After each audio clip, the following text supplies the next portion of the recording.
They're going to play, and you go gradually downhill. And I ended up teaching. In Hull? Yes. And she did what comes naturally, cried. Nothing wrong in that. That's another thing, because they learn to respect each other. And if they're in a little group and one of them has a bit.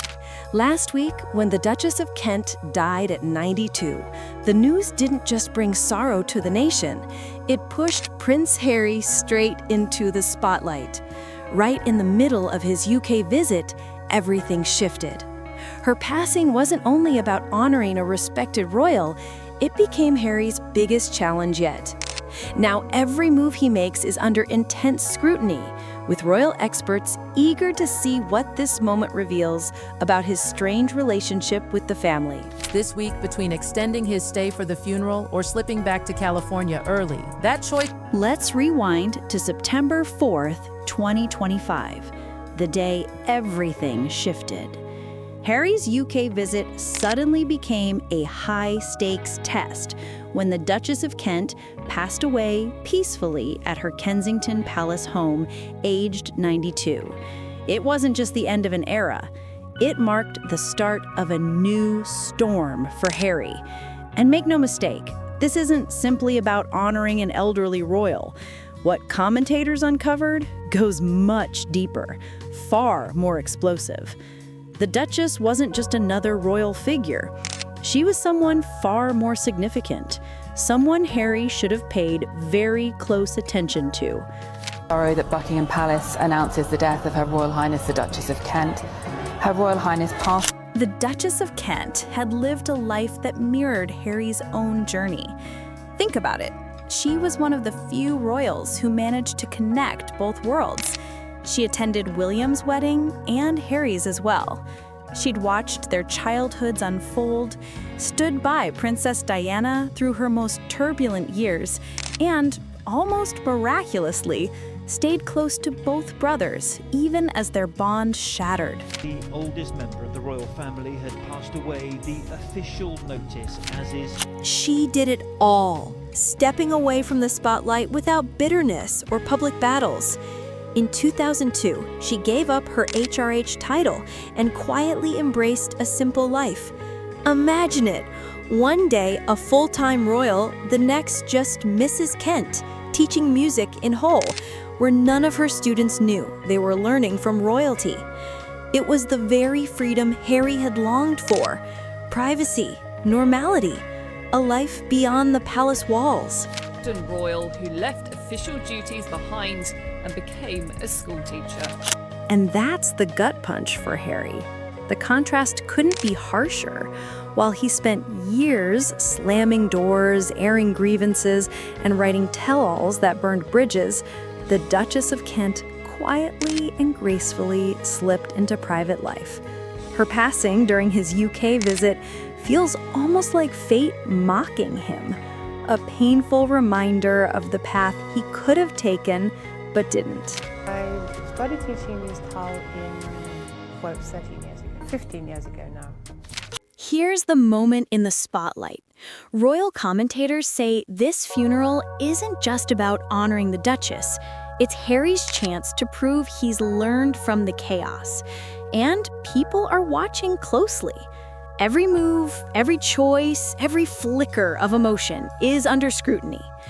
So far, Harry has treaded carefully on this trip. No fireworks, no scandals, just measured steps. Experts claim it's a different side of him, one that might actually be trying to rebuild. But this funeral could be his biggest test yet. Authorized a formal inspection of the estate. On the surface, take his first response when the news broke. Private condolences to the Duchess's family, swift, quiet, and respectful. Then came a series of public appearances, the Well Child events, and a private moment at Windsor Castle, where he laid flowers at Queen Elizabeth's resting place. It feels like he's walking a tightrope, balancing his charitable work with attempts to reconnect with a family that now feels like strangers. But then came the real bombshell.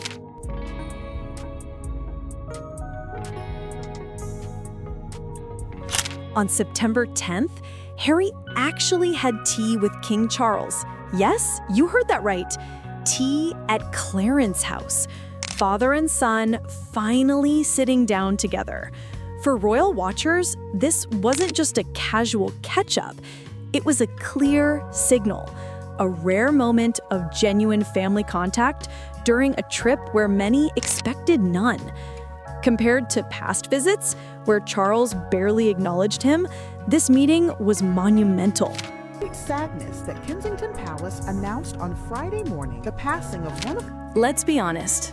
If it was reported, it wasn't completely private. Someone clearly wanted the world to know. And while no one knows what was said behind closed doors, the very fact it happened suggests something is starting to shift.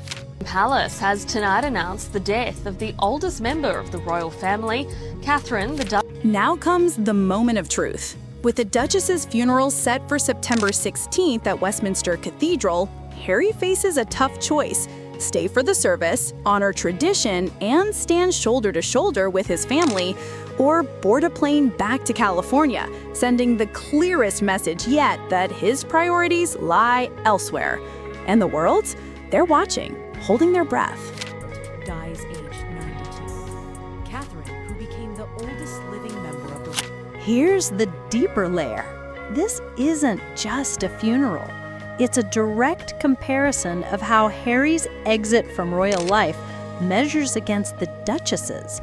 Two very different philosophies, two very different outcomes. She stepped away quietly, with grace. He left in flames.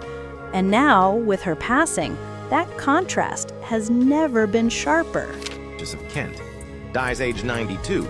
Catherine, who became the oldest living member of the royal family. Because here's the deeper layer. This isn't just a funeral. This is about... When she stepped away from royal duties, she didn't cash in with books or Netflix deals.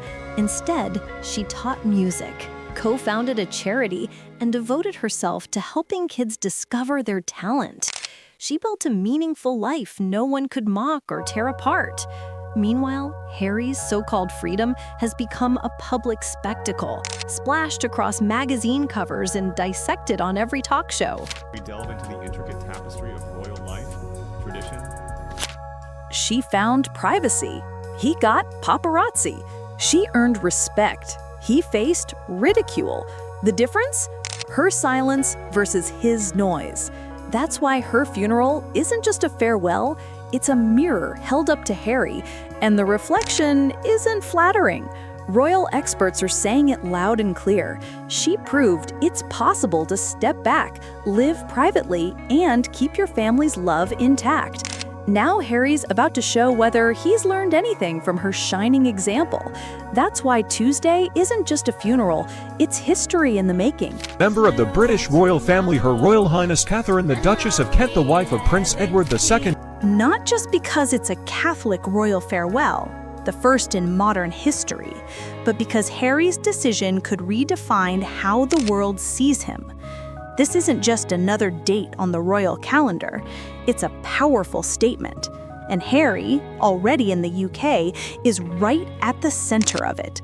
Will he stand beside his father in this historic act of respect, or retreat to the safety of California? Royal analysts can't stop buzzing. A requiem mass for a royal, unheard of in modern times. This is far more than a farewell. This moment is bigger than Harry's personal drama. It's about symbolism. It's a religious and cultural milestone, carefully coordinated between church leaders and the palace.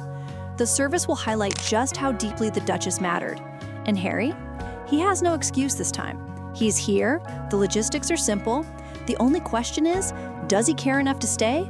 Or will he risk the backlash of flying home as his family unites for one of the most significant ceremonies in decades? The timing couldn't be worse for him.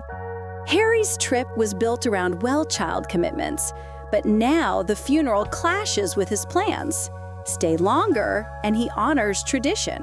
Fly home, and he risks looking like a man who values convenience over family. Royal commentators are already sharpening their pens, ready to spin either choice into headlines. And this goes beyond public duty. It's deeply personal. The Duchess of Kent shared a close, genuine bond with his late mother, Diana. Royal biographers have detailed it. The Duchess wasn't just an acquaintance. She was a mentor, a guiding hand when Diana was drowning under royal pressures. Imagine the irony if Harry, Diana's own son, skips the funeral of the woman who helped his mother survive those early years. The Duchess often described herself as part mentor, part older sister to Diana. She offered support when Diana felt lost inside the cold machinery of the monarchy, helping her stay true to herself while navigating the suffocating rules of palace life,